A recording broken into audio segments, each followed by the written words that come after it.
Hey everybody, it's Melanie Hill, CEO of Melanie Hill Enterprise, founder of Stronger Than My Struggles and STMS Cares. So thank you for joining me for our second installment of The Right of My Life. This is a weekly thing that we'll be doing as long as we're all facing the COVID-19 crisis and stuck in a house. Um, I'll be joining you every Thursday at 3 p.m. Eastern to talk about writing, journaling, and processing. So I'm actually going live from probably about 5 different pages right now. So if you're talking to me in the comments and I'm not talking back, I will come back and respond to you. But I can only see the comments on the Stronger Than My Struggles page, just so you know. So today, um, I was sitting around thinking that if you ask me to throw away either my iPhone or my journal, like if one of them had to be burnt and destroyed, it would definitely be my journal. It holds way more information about me than my phone ever could. And I know that we have everything in our phones, but if I had to burn anything, it would be my journal. In fact, I have a burn book. So you'll notice it says burn after writing. Now, if you're my age, and I won't give my age, but you'll know what I'm talking about. If you're my age, we grew up watching Clueless and Mean Girls and movies like that. And Mean Girls had a burn book. And their burn book was a little bit different. It was nasty. They talked about the other girls. Well, this burn book is a little different. It's personal. And inside this burn book, it has all kinds of things about yourself. So like this one it starts with like looking back, and it says, take a walk through the garden of memory into the hazy, half remembered days of your personal history. Everybody's talking about the good old days. And so it has things like the music I loved as a child, the first thing I bought with my own money, the person who had the greatest impact on my life, the person I've loved the most. And then, you know, if you go deeper, it has things like, let's be honest. It says, let's pretend there's something under the mask. Is there? Who are you? It says, I am not. I adore, I detest. I have, I never have. I like, I don't like. And it just gives you an opportunity to explore yourself. And then it says, I can never respect. If I had to be trapped in a TV show, it would be. If I had a brainwashing machine, I would use it on. So it gives you an opportunity to really think about different things. And so then it goes on into like, let's see, people that mean something to me. This says the biggest hole in my life was left by. The one word I would use to describe my relationship with my father is.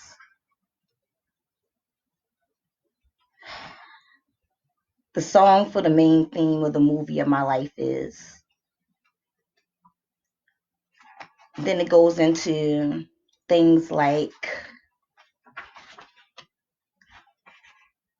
if no one was watching, I would. If I could make one thing disappear today, it would be. It does some word association like life, past, work, sex. And it gives you the opportunity to write about what you think about these things. It has all kinds of great like writing prompts, and it goes into the future. It asks you to look at your dream life. The one thing I'm most excited about, the risk I would take if I knew I couldn't fail. It really gives you an opportunity to explore yourself in a way that we might not have thought. It asks you, in 10 years' time, my money is coming from.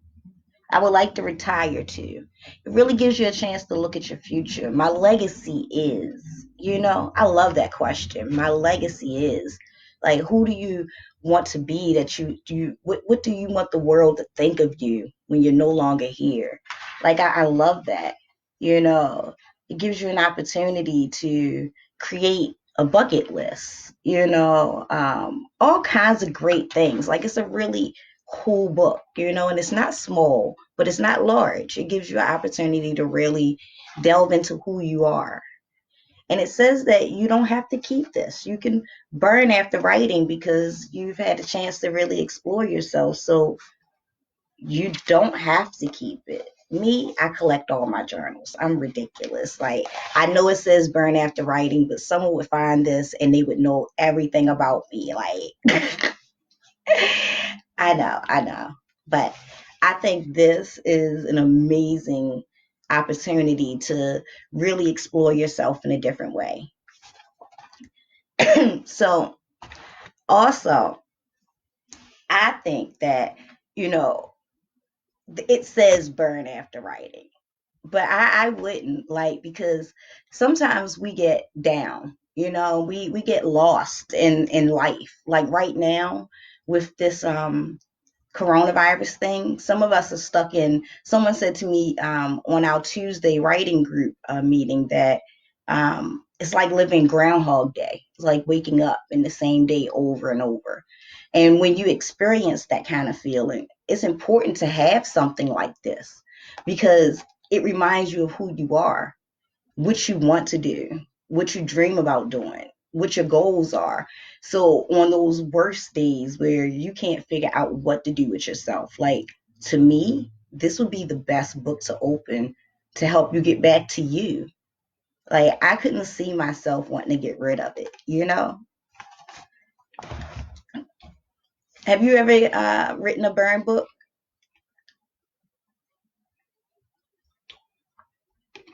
When I was younger, we did something similar. We didn't do whole books though. They would say, if you're angry at somebody, write a letter and then tear it up or, burn it. They would say just get rid of it.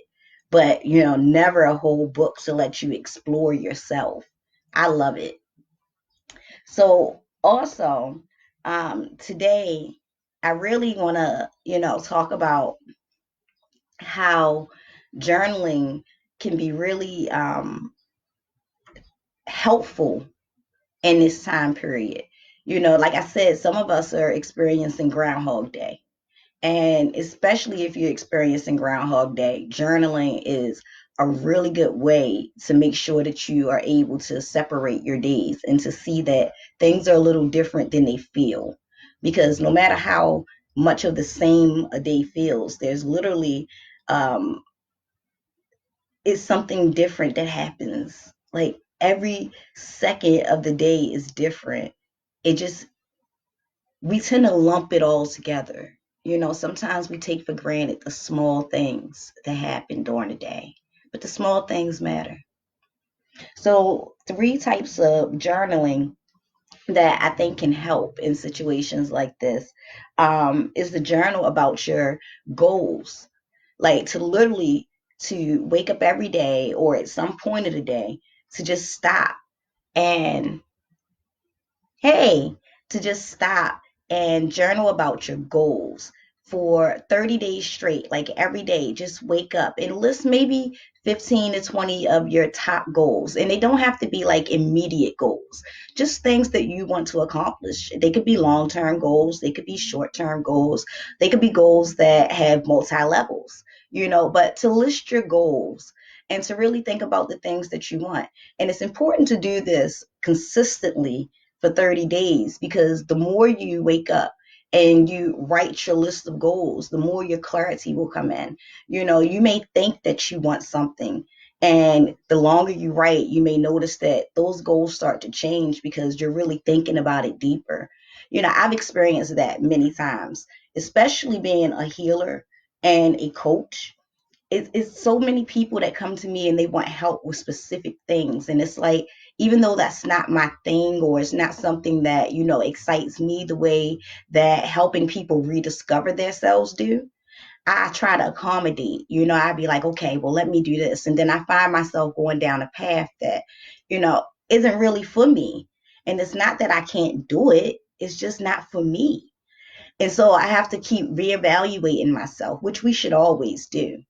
But the longer I stop and I reevaluate my goals, it helps me get back on track and to see that, yeah, just because, I can accomplish these things and other people said I should do these things and they fit into the other things that I do, they're not really my goals.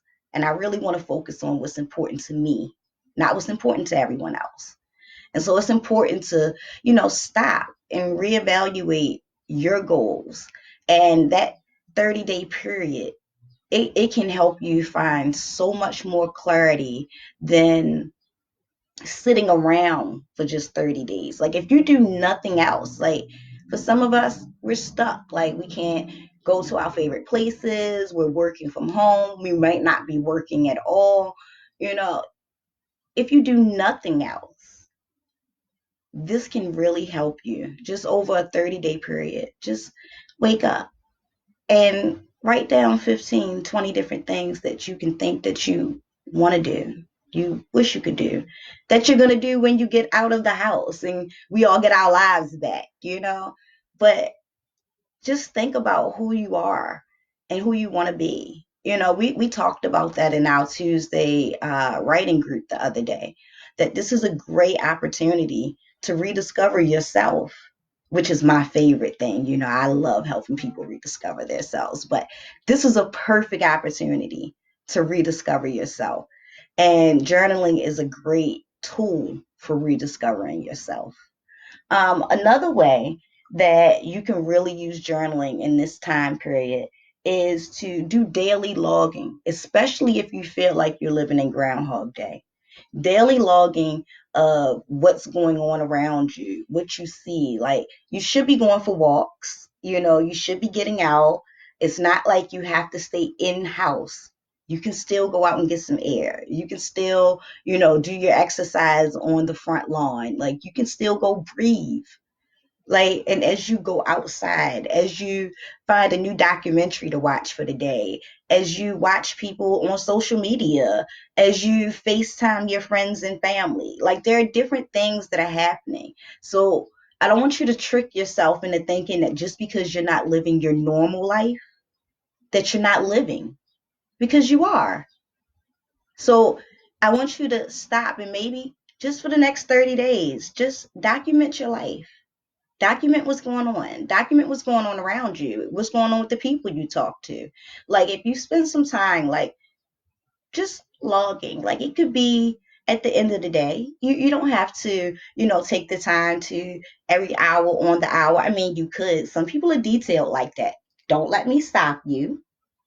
But you could take some time at the end of your day, to just wind down with how was my day? What happened today? Who did I talk to? Who did I see? What did I do when I went outside? You know, what different food did I try today? What did I read today?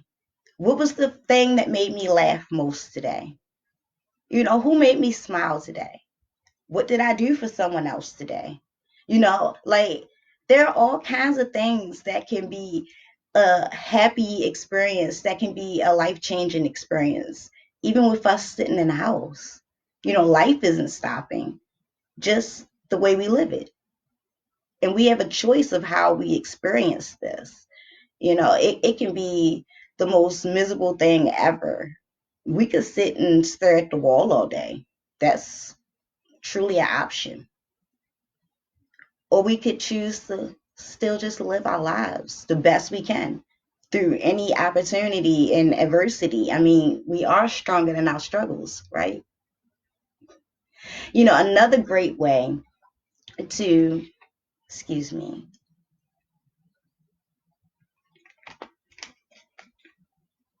another great way to take advantage of journaling during this time is to do a gratitude journal. All of my coaching clients that I work with to help them rediscover themselves and reclaim their lives, they have to keep a gratitude journal while working with me. And it's important because, coming into the program and coming into situations like this, it's easy for us to lose sight of the things that we're grateful for because we kind of get caught up in day to day monotony and the things that are happening. Those days when you mentally just need a rest, take a break. Like, you're allowed to take a break. I mean, even if it feels like, I'm too tired to write today, don't do it. Pick up the next day. It doesn't have to be 30 consecutive days. You always deserve a break.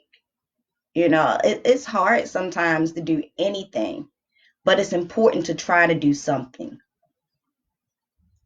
But some days we can't do anything, and that's okay. It's okay to not be okay. But a gratitude journal is really a great thing because the smallest things can make us feel like, we have something to look forward to or to live for when we feel like we have nothing. Like, and when I start working with people, it normally starts off with them being really basic. They normally say, I don't have anything to be grateful for. They're really, you're welcome, beautiful. They're really hard on themselves. And I tell them, we'll just start with the basics, start with you're grateful you woke up today. You're grateful you have food in your refrigerator. You're grateful that you can stand up. Some of us have chronic pain or health issues where standing up has been issues. For me, I'm grateful when I can get up and get out of bed because I've been bedridden. I know what it's like for me to wake up and my legs to not work, for my arms to not work, for me to have to damn near crawl to get to the bathroom. I know what that's like. So any day I wake up and I'm upright, I'm grateful, you know. But it's important to stop and just think about it. And normally, as the days go by, I notice that they start to find more things to be grateful for, and they start to open up and see things a little differently because I don't allow them to write the same things every day. So every day I'm like, 5 things you're grateful for, and it can't be the same things from yesterday because I have to make them look at their lives. And it seems like maybe about day 12 to 14, you know, you start to see them blossoming a little bit, and the things they're grateful for starts to expand a little more, and they're starting to look at life a little differently. And it's like, oh, well, maybe things aren't as bad. Hey, I've been caught up in the woe is me train before. Like, let me tell you, I can woe is me with the best of them. But when I stop and I think about all of the things that I have survived, all of the things I've made it through, all of the things I thought were going to take me out, how can I not be grateful? I mean, even sitting in this situation, it's like, man, I wish I could be living my life, but how grateful am I that I'm not worried about my bills? How grateful am I that I'm still eating what I want every day? How grateful am I that my hair is looking good? Like, I'm grateful because it could be a whole different situation. I'm looking at so many other people in different situations. So while I feel stuck and in prison, like, I feel like my life is on hold just like everybody else.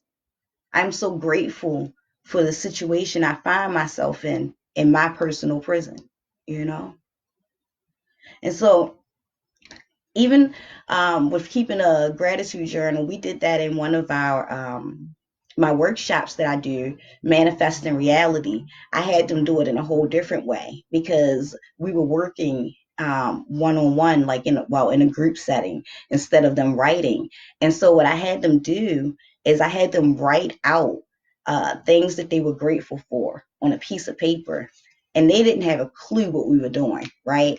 But I had them write out things that they were grateful for. And I told them to leave space between each one because I wanted them to make sure that we could cut the paper up later. But I wanted them to write things they were grateful for, just leave some space. And so after I had them do that, I pulled out some little glass jars and some magazines. And I said to him, I want you to decorate your jar. And after you decorate your jar, we're going to cut up these strips of paper, that you wrote on and said what you're grateful for. And we're going to put them in a jar, and they're going to be your gratitude jars.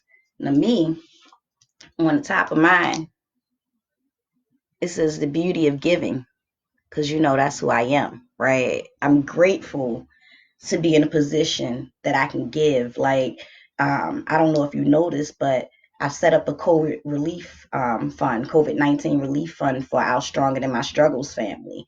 Being able to donate my weekly spa budget and even throw my stimulus check into the pot to be able to have the money to be able to give them, to give you, makes me feel so good. So that's the first thing, on my jar is the beauty of giving, because I'm so grateful to be in a position to give. Um, and some of the things in my jar I'll share with you, because I had to write the things that I'm grateful for too. Let's see.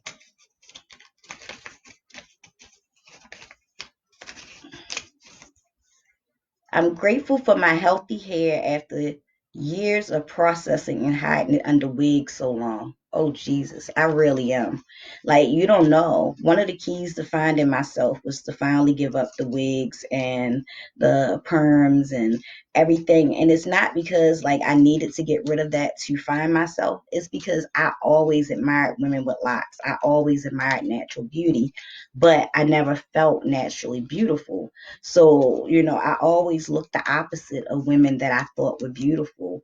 And so it hurt me, to have to put on this costume that really didn't make me feel good, but made me fit in to society. And so I'm grateful that, I finally found the strength in myself to give up what society saw as beautiful and to start working on who I wanted to be and what I saw as beautiful. And as I sit here now and even just looking at myself on camera as I talk to you, like, I'm so in love with how I look.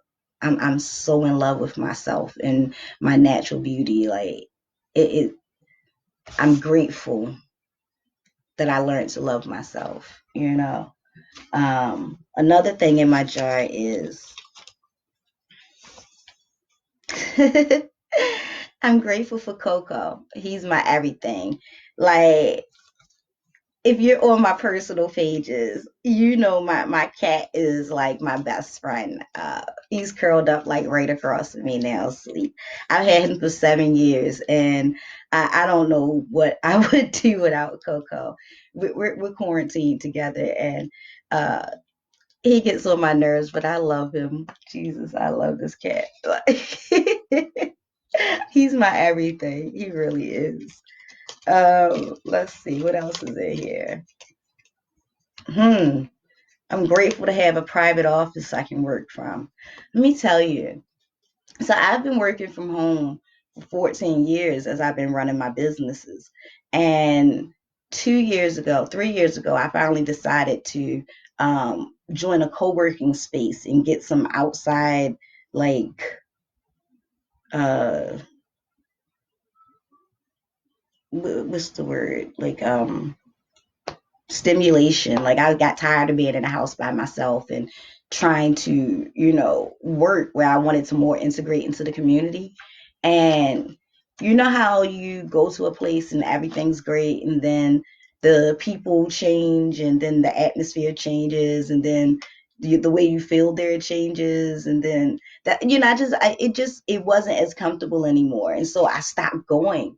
And so it was like I started falling into the rut of being in the house all the time and not feeling like I was being productive. And, I finally got my own office. Like, now I don't have to like share space and energy or anything. I can go into my office and close the door and get my work done and feel good and productive. And there's still, other people around. Like, if I want to go out and share energy, there are other great people in the office, and it's a really nice building.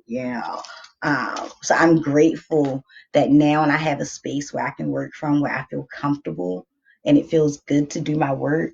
I'll just share two more. Let's see. Mm. I'm grateful for the people God removed from my life. I know it is for my good. Let me tell you, I had a hard time with this one. You know, I had a hard time with this one. It took me a long time to get to the point of being grateful for the people who were removed from my life. I was very angry for a long time about things that I had no control over because I forgot that people come into your life for a reason or a season, and I like to keep people forever. And I had to remember that, God knows things that I don't know. One more, right? You're learning a lot about me, aren't you? So let's see. These are really good. Um, I'm grateful for a partner who truly listens and cares about what matters to me. I really am.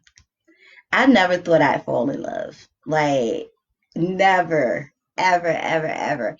I mean, I've been engaged and told my former fiance, like, if you want to marry me, you have to be comfortable knowing that you're going to have to share me. Like, I'm not a one man kind of woman. Like, I can only accept this if you can handle me being with other people. Like, I never, ever, ever imagined me settling down with one person. And the idea that one person has made me happy for even this long. We've been together almost 3 years, and that he's so understanding and attentive to my needs and my illnesses and um, makes me feel normal when I don't feel normal. I'm a very, very, very lucky woman.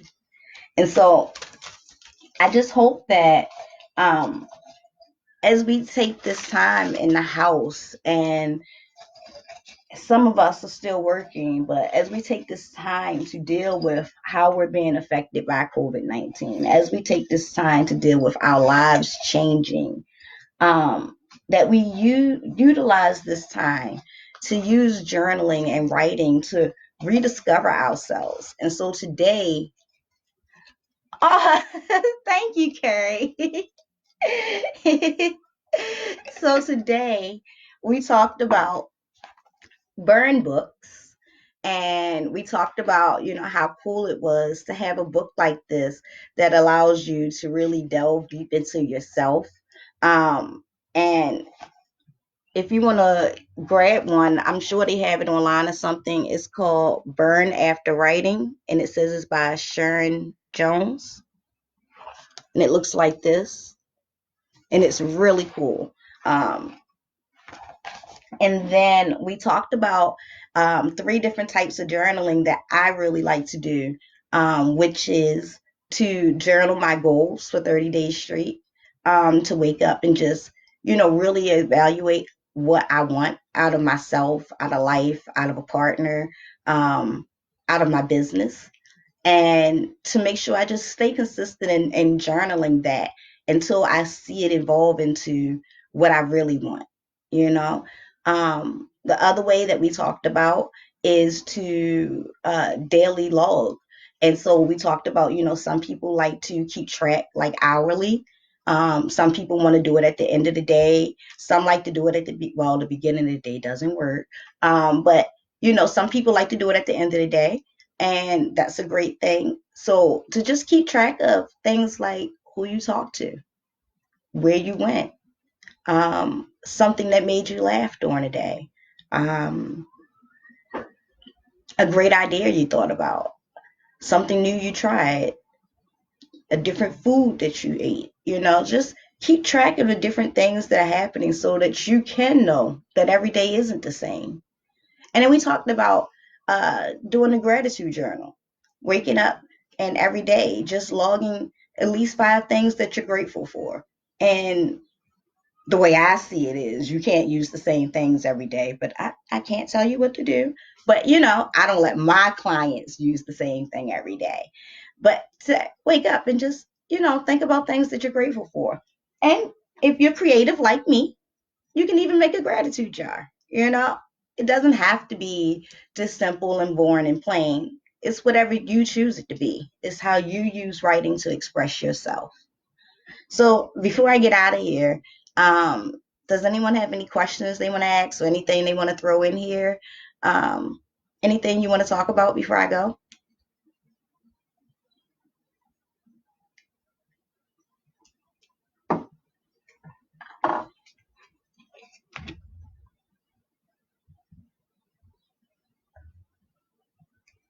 Okay, so I see nothing in the comments over here.